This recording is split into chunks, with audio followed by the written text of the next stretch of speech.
يا سيدي وخالقي، أوليتني نعما أبوح بشكرها، وكفيتني كل الأمور بأسرها. فلأشكرنك ما حييت وإن أمت، فلتشكرنك أعظمي في قبرها. اللهم إنا نعوذ بك من بدن يمل من الوقفة بين يديك، ونعوذ بك من قلب لا يشتاق إليك. واصرف عنا يا ربنا الكسل، وجنبنا الغفلة وطول الأمل، وأدخلنا عليك من باب الحب والتيسير، إنك يا مولانا على كل شيء قدير. السلام عليكم ورحمة الله وبركاته. ازيكم حبايبي؟ عاملين ايه؟ يا رب تكونوا بخير. صباحكم ورد وفل وياسمين، صباحكم كله نشاط وطاقة إيجابية. وحشتوني جدا من آخر فيديو روتين عملناه مع بعض. جايلكم بقى النهاردة بروتين جديد، روتين تشجيع. ان شاء الله هنعمل مع بعض حاجات كتير حلوة قوي، ان شاء الله تعجبكم. حطي لايك للفيديو يا سكرة، ولو أول مرة تشوفيني ما تنسيش بقى تشتركي في القناة، وكمان تفعلي الجرس على كلمة الكل علشان توصلك كل الحاجات الحلوة اللي بنعملها مع بعض. ويلا بينا نبدأ الروتين بتاعنا ونقول: اللهم صلي وسلم وبارك على سيدنا محمد وعلى آله وصحبه أجمعين. اللهم ارحم أمي وأموات المسلمين يا رب العالمين. اول حاجه عملتها بقى يا بنات، صحيت الصبح كده زي ما شفتوا، فتحت بقى الشبابيك وفتحت البلكونه علشان كده اخرج الطاقه السلبيه اللي موجوده في الشقه وادخل طاقه ايجابيه. طبعا الجو حر قوي قوي والشقه عندي صعبه جدا، زي ما قلت لكم قبل كده ان انا قاعده في الدور الاخير، يعني بصراحه معاناه بجد. المهم بقى قلت ايه، مفيش بقى غير الرز بلبن، هو كده اللي هينعنشنا في الجو الحر ده. خصوصا بقى ان عندي ولادي كده مش بيشربوا اللبن كده صريح خالص، لازم كده ادخله لهم في حاجات علشان برضو ايه يستفادوا منه.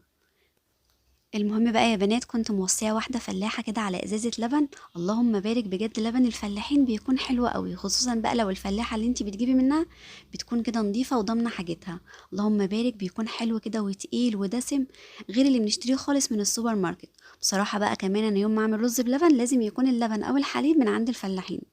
المهم بقى يا اصحابي، كده حطيته على النار وسبته يغلي كده زي ما شفتوه، واسيبه بقى يبرد خالص لحد ما نشوف بقى بقية الروتين بتاعنا. هنا بقى كان بابانا لسه جاي من بره وجايب لنا معاه فاكهه. قلت كده اخدها برضو في الاول كده قبل ما ابدا في اي حاجه، اغسلها واحطها في التلاجة تسقع. انا بحب احط بصراحه الحاجه كده مغسوله ونضيفه جوه التلاجة، بحيث بقى ان ولادي يسحبوا منها تكون نضيفه ياكلوا على طول. مش بحب خالص احط الحاجه زي ما هي كده ونسحب منها ونغسل وكده، لا بصراحه غلط جدا. كمان التلاجة مكان نضيف، يعني لازم بقى عشان نحافظ برضو على نظافه التلاجة بتاعتنا نحط الحاجه تكون مغسوله كده ونضيفه. بصوا شويه المشمش دولت، بصراحه كان نفسي في المشمش قوي، بس انا يعني مش عارفه، قلت كده ممكن اعملهم برطمان مربى صغير، اي نعم هيكون صغير قوي، بس هي طلبت معايا كده. ان شاء الله برضو لو عملتها هنزلها لكم في روتين تاني باذن الله. هاخد بقى الفواكه بتاعتي كده واغسلها كويس قوي كده تحت الميه، وبعد ما اغسلها كده بنقعها كده في يعني نقطه خل بسيطه خالص، طبعا علشان البكتيريا اللي فيها. عايزه اقول لكم الخل حلو قوي، بيقضي بقى على اي بكتيريا موجوده في اي فواكه، وما تقلقوش مش بيدي ريحه ولا اي حاجه. غسلتها بقى وبقت معايا زي الفل كده، هاخدها بقى احطها في التلاجة ونروح بقى نشوف بقية الحاجات بتاعتنا. جبت بقى هنا كوباية الا ربع كده من الرز وغسلتها كويس قوي لحد ما لون الرز بقى فاتح معايا وبالشكل ده. بصوا طبعا لون الرز ده يعني بيعتمد على لون الرز بلبن، كل ما كان الرز بتاعك نضيف وابيض قوي ولونه فاتح كده، كل ما كان الرز بلبن بتاعك لونه فاتح وجميل، ايا كان بقى نوع السكر اللي استخدمتيه. انا حطيت كده كوبايه الا ربع من الرز، وهحط لكل ربع كوبايه رز كوبايه ميه، فاهمين ازاي؟ يعني انا حطيت 3 كوبايات ميه على مقدار كوبايه الا ربع رز، عشان انا هستخدم النهارده كيلو ونص من الحليب. هسيبهم بقى لحد الرز ما حجمه يزيد ونروح بقى للغسيل بتاعنا. قلت بقى كده بما ان احنا لسه الصبح بدري وانا عندي دورتين غسيل، بصراحة كان عندي غسيل كتير جدا، قلت كده ايه اشغل الغسالة كده جنب مني وانا بعمل غدا، يعني لحد ما اخلص كده اكون خلصت عشان اطلعه واحط الدورة التانية. بصوا انا بحب احط كده المسحوق جوه الغسالة، بصراحة بينضف الغسيل اكتر ما بحطه في الدرج. لكن بقى لو في مثلا كلوريكس الوان او معطر بحطه في الدرج عادي جدا. جربت بصراحة اعمل ان انا احط المسحوق فوق، الغسيل بيطلع معايا يعني مش مظبوط قوي، لكن من وقت ما بدأت احطه جوه الغسالة كده بصراحة اللهم بارك الغسيل بيطلع معايا كده نضيف وزي الفل. تعالوا بقى اقول لكم على اكله حلوه قوي قوي بجد بتنفعني كده في وقت الزنقات. بس قبل اي حاجه، لو وصلتي معايا لحد هنا من الفيديو حطي لايك للفيديو، وكمان اشتركي في القناه وفعلي الجرس على الكل كده علشان توصلك كل الوصفات بتاعتي. فاكرين بقى الكبد والقوانص اللي طلعناها مع بعض من الفراخ اللي فرزناها وعملنا منها افكار كتير؟ عايزه اقول لكم بجد يا بنات الاكله دي حلوه قوي قوي قوي. نقدر نقول عليها كده الاكله بتاعت اخر الشهر اللي بنكون بقى محتارين ومفلسين ومش عارفين نعمل ايه. بصراحه بتنفعني جدا. جبت بقى كل كميه الكبد والقوانص اللي انا جمعتها من الفراخ بالشكل ده، وبدات بقى كده اقطعها قطع صغيره كده. طبعا كانت مغسوله ومنقوعه كويس قوي، كنا غاسلينها مع بعض وحاطينها نضيفه في الفريزر. بصوا عملت معايا كمية حلوة ازاي. تقريبا كانوا 4 فرخات عملوا معايا الكمية الحلوة دي. وده بقى يعني ايه بصراحة، يعني فايدة ان احنا نجيب الفراخ مرة واحدة بنعرف نطلع منها وجبات. رحت بقى كده على الطاسة وحطيت كده شوية زيت وحتة زبدة صغيرة كده. طبعا ممكن تستخدمي سمنة مفيش أي مشكلة، بس أنا بحب كده طعم الزبدة الفيرني في الأكل. بصراحة بتدي طعم حلو قوي قوي للأكل. وبعدين بقى هشوح الكبد مع القوانص كله في وقت واحد، يعني مش هنزل بالكبد والقوانص لوحدها والشغل ده لا. انا حطيتهم مع بعض كده وهقلبهم وهضيف عليهم بقى رشة فلفل اسود كده وتقليبة بسيطة كده على نار هادية. وهركنها بقى على جنب ونكمل الأكلة بتاعتنا في الحلة التانية.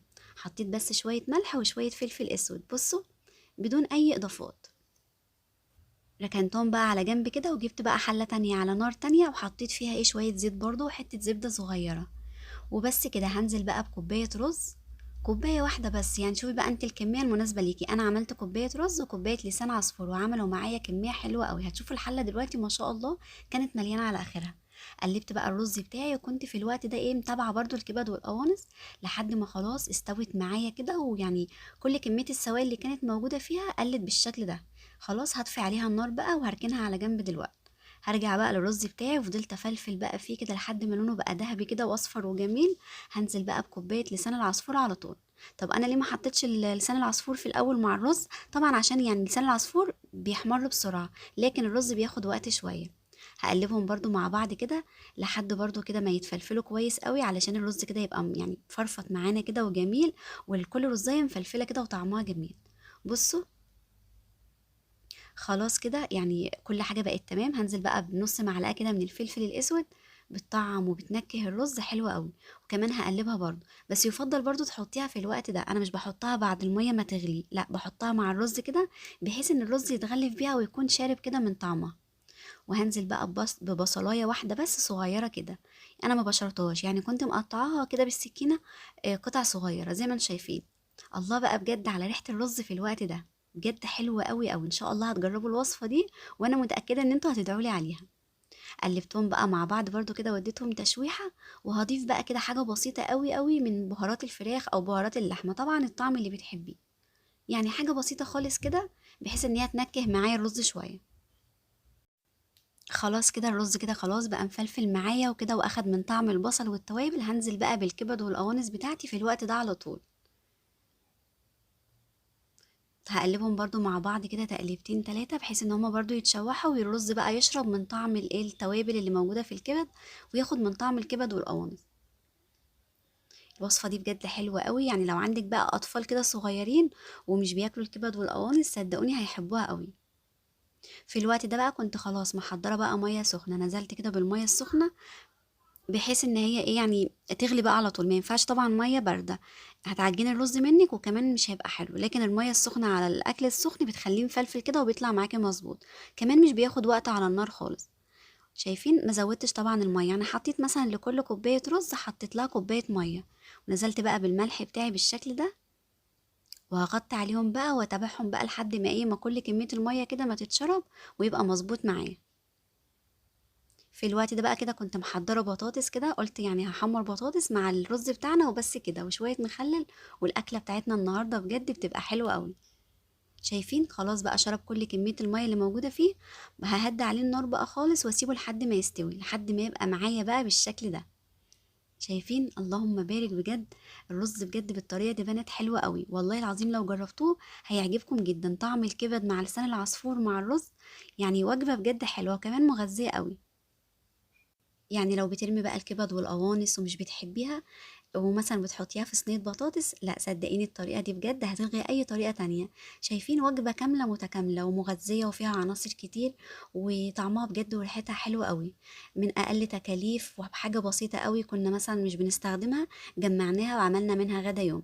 ده بقى دور الست الشاطرة المدبرة الموفرة اللي بتمشي أمورها. طبعا كلنا عارفين إن احنا بيجي علينا مثلا أيام في الشهر، خصوصا آخر الشهر بقى بيكون المصروف خلاص كده بدأ يقل، أو ممكن يكون خلص خالص. لازم بقى نمشي امورنا كده ونعمل حاجات برضو حلوة وفي نفس الوقت اقتصادية. حمرت بطاطس بقى وشوية مخلل، وده كان الغدا القمر بتاعنا النهاردة. تعالوا بقى نشوف في الروتين بتاعنا هنعمل فيه ايه.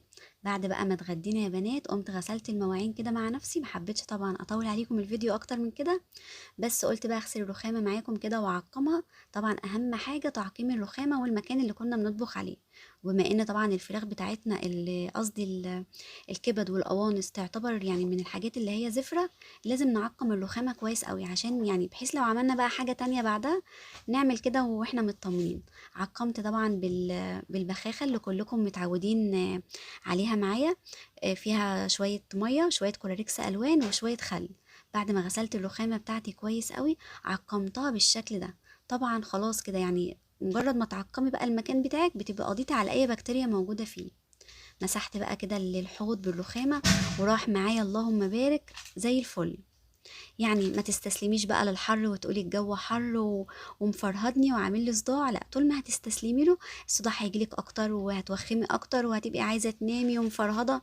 لا انتي قومي بقى تنشطي كده وادي لنفسك طاقه ايجابيه، وفرحي ولادك، وباقل التكاليف وبابسط حاجات موجوده عندك هنفرحهم وهنعمل لهم كل حاجه حلوه. ربنا يا رب يبارك لنا في اولادنا يا رب، وما يحرمنا منهم ولا يحرمهم مننا، ويرزق يا رب كل الناس المحرومه والمشتاقه لخلفه الاطفال. اللهم امين يا رب العالمين. خلصنا بقى الغدا بتاعنا، نروح بقى نحلي ونعمل احلى طبق رز بلبن. بصوا بقى حجم الرزايه بقى لونها فاتح وجميل، وكمان يعني لونها بقى زي لون القطن ازاي.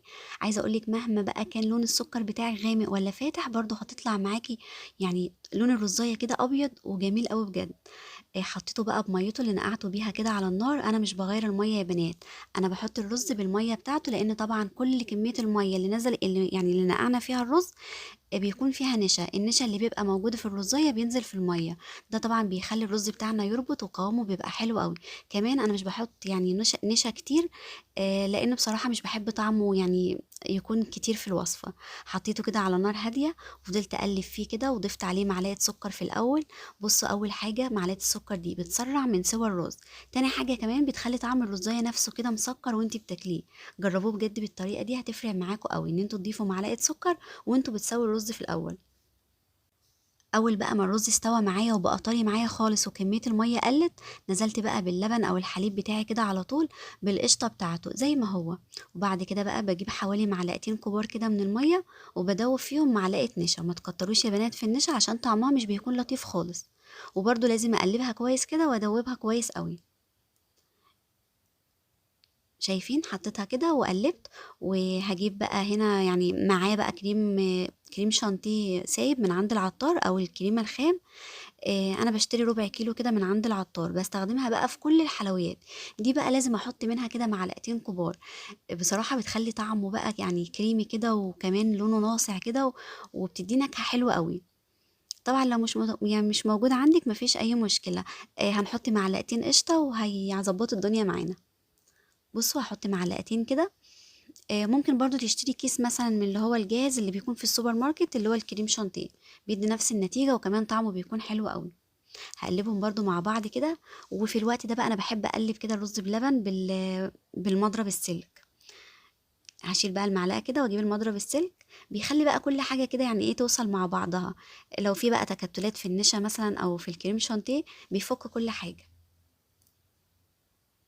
هقلبه كده والنار بتاعتي بتكون هادية، وفي نفس الوقت ده بقى على طول هحط السكر. انا هستخدم على كل ربع كوباية رز ربع معلقتين سكر، يعني حوالي مثلا 6 معالق سكر بالشكل ده.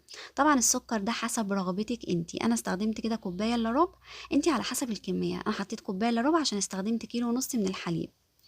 وهقلب برضو كل الحاجات الجميلة دي مع بعض كده على نار هادية. بصي لو الحلة بتاعتك يعني خفيفة ومش هتستحمل معاكي بلاش تستخدمي حلة ستانلس. انا الحلة بتاعتي اللهم بارك تقيلة وحلوة، فدايما بعمل فيها الرز بلبن.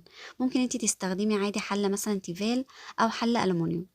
المهم النار بتاعتك تكون هاديه، وما تسيبيش الرز بلبن ابدا، افضلي بقى قلبي فيه كده رايحه جايه لحد ما يبقى قوامه ناعم وكريمي معاكي كده. شايفين؟ جبت بقى هنا معلقتين كده من القشطه اللي بتكون على وش الحليب. انا مش بشتريها، انا بجمعها برضو بعد ما بغلي اللبن وبحطه في التلاجة. ويعني مثلا بيبات للصبح بشيل بقى القشطه من على وشه كده وبعبيها في برطمان. ممكن بقى استخدمها في وصفات زي كده، او بحطها مثلا بعملها مثلا سمنه بتبقى حلوه قوي. دي بقى بتخلي طعم الرز بلبن يا بنات تحفة تحفة تحفة. ناعم وكريمي وقوامه تقيل كده، وبجد اللهم بارك. صدقوني هتعملوه بالطريقة دي هيعجبكم قوي. بس عودي نفسك دايما لما تيجي تضيفي قشطة على الرز بلبن ضيفيها في الآخر خالص، لأنها بتخلي قوامه كريمي جدا. بصوا قوامه بيكون خفيف كده، ما بيكونش تقيل ولا خفيف، بيكون وسط كده. لأنه طبعا لسه لما هيهدى معانا شوية هيتقل شوية كمان عن كده، فعشان كمان ما يكونش تقيل ومكتوم. اخر حاجه بقى بضيف كده باكيتين كيسين من الفانيليا بالشكل ده. وبس كده هقلب بقى كل الكلام الجميل ده تقليبه واحده كده، ونروح بقى نفضيه مع بعض. ريحته بجد حلوه قوي. لازم بقى الرز بلبن يا بنات نفضيه وهو سخن على طول. يعني ما ينفعش تسيبيه يبرد وتروحي تفضيه، لا طبعا غلط، هيفصل معاكي كده وهتلاقي طبقه الرز تسقط تحت، واللبن كده يبقى ايه يعني طالع صايص كده على وش الطبق من فوق. هقولك كمان على تكه حلوه قوي هتعمليها بقى وانت بتفضي الرز بلبن بتاعك. قبل ما تفضيه كده، بصوا، قلبيه كده تقليبه كده واحده في الحله وغرفي على طول، يعني هاتي من تحت لفوق وغرفي. الخطوة دي بجد يعني هتخلي الطبقة بتاعتك بتاعة الرز بلبن كلها يعني ايه متماسكة وداخلة في بعضها. اوقات كتير بقى بنعمل الرز بلبن وتلاقي يعني الرز تحت واللبن على وش الطبق او وش الكاسات اللي بتغرفي فيها. كل ما هتقلبي كده، بصي، وتغرفي على طول، هتلاقي كده قوامه كريمي كده وكله داخل في بعضه، واستحالة يفصل منك ويطلع على الوش من فوق. بالمناسبة بقى كنا بناكل قشطة ورز بلبن كده من كام يوم في اسكندرية أنا وولادي وجوزي. المهم إيه، بصراحة يعني ما انبهرتش قوي بطعم الرز بلبن في محل بلبن، بالرغم يا بنات ان عليه زحمة جدا، والطبق ب45 وب55. انا بصراحة يعني لما جيت قلت لا انا هعمله في البيت ان شاء الله هيطلع احلى. واللهم بارك اللهم بارك، فعلا طعمه طلع يعني جميل والله بجد. ان شاء الله لما هتجربوه هتعرفوا ازاي انا بقول كده. المهم بقى ولادي قالوا لي ماما احنا عاوزين بقى ايه، يعني تعمل لنا الرز بلبن يكون وشه مكشكش او مكرمش زي اللي احنا اشتريناه كده. طبعا انا ما عنديش اغلى منهم، ما ينفعش ازعلهم ابدا. قلت لهم هعمل لكم احلى طبق برز بلبن، ومش هناكلوه يعني في محلات بلبن تاني، لان اللي هنعمله في البيت هيطلع احلى بكتير. طيب علشان بقى اخلي وشه مكشكش كده ومكرمش هقول لكم هنعمل ايه دلوقتي.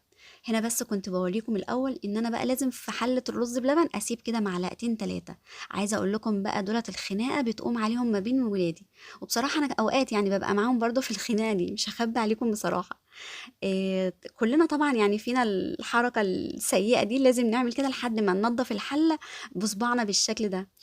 كنت بعمل كده برضو دايما مع والدتي الله يرحمها يا رب ويعفو عنها. لازم امسك الحلة كده وبصبعي بقى افضل ايه اكل بواقي الرز بلبن، مش عارفة بيبقى لهم طعم تاني كده. المهم بقى يا بنات جبت بقى ايه، سبت اللبن بتاعي الرز بلبن لحد ما يبرد خالص خالص. ده لو انت عايزه تعملي له وش مكشكش، لان صحابي وناس كتير قوي بيدخلوا يسالوني انت يا ايمي بتخلي وش الرز بلبن مكشكش كده ازاي. انا هقول لكم بقى بنعمله ازاي. اهم حاجه بعد ما تفضي الرز بلبن بتاعك هتسيبيه لحد ما يهدى خالص. لو واخدين بالكم الطبق اللي بالعلبه ده بيتحرك، انا كنت مشغله المروحه بحيث ان هو يبرد معايا بسرعه. اول بقى ما يهدى معاكي خالص وتلاقيه برد تماما وما فيهوش سخونيه خالص، تغطيه على طول باي اكياس بقى موجوده عندك، سواء بقى اكياس ستريتش راب زي ما انا عملت كده، او ممكن عادي جدا اكياس التلاجة اللي موجوده عندنا كلنا في المطبخ. هتجيبي الكيس كده وتقصيه وتحطي على الوش. اهم حاجه عشان تاخدي الوش المكرمش او المكشكش اللي كلنا يا بنات بنتجنن عليه، ما تخليش اي نقطه هوا تدخل للاطباق بتاعتك، هتغطيها كويس قوي قوي. طبعا بقى لو العلب اللي هي الجاهزه زي اللي انا وريتها لكم من شويه، مش هتحتاجي ان انت تحطي اكياس. واهم حاجة مش اقل من 4 ساعات تحطيه في التلاجة عشان بقى يطلع معاكي الوش القمر ده اللي بصراحة كلنا بنتجنن عليه. مش هخبي عليكم بصراحة، هو بيفتح النفس كده على شكل الطبق برز بلبن، وكتير مننا بيبقى نفسه يعمله بيبقى مش عارف الطريقة تكسريه يا بنات، ولا في الكريم شانتيه، ولا في القشطه، ولا في اي حاجه. كل الحكايه انك تغطيه وما تخليش هوا يدخله، وتبيتيه في التلاجة مثلا من بالليل للصبح. بصوا بقى الرز بلبن، اللهم بارك، كريمي وجميل ازاي. طعمه بجد كان حلو قوي. حقيقي لازم تجربوه، ان شاء الله هيعجبكم جدا. وكده خلاص يا بنات، كان الروتين بتاعي كده خلص معاكم، الحمد لله خلص على خير. روتين كده خفيف وسهل وبسيط وسريع. عملنا مع بعض غدا اقتصادي وجميل وموفر، وفي نفس الوقت عملنا حاجة حلوة كده وسريعة كلنا بنحبها قوي. عودوا نفسكم دايما، يعني انا دايما بعمل كده، اليوم اللي بعمل فيه غدا بسيط او مثلا اقتصادي بعوضه بقى لاولادي بحاجه حلوه بقى، حتى لو شويه عصير، المهم نفرحهم باي حاجه. ربنا يا رب يدينا الصحه كلنا ويبارك فينا وفي اولادنا، ونعمل لهم الحلو اللي في الدنيا كله يا رب. المهم بقى غسلت ونضفت وعقمت كده بجنرال، وفرشت المطبخ وغسلت البوتاجاز ونضفت كل حاجه. وخلاص بقى كده رحت بقى نشرت الغسيل بعد ما طفيت النور كده، ورحت غسلت نشرت بقى شوية الغسيل اللي كنت غسلتهم معاكم. طبعا كنت بريح كده ما بين وقت والتاني، علشان برضو يعني ما تعبش. وغسلت بقى دورة ولمتها ورجعت نشرت الباقي بالشكل ده.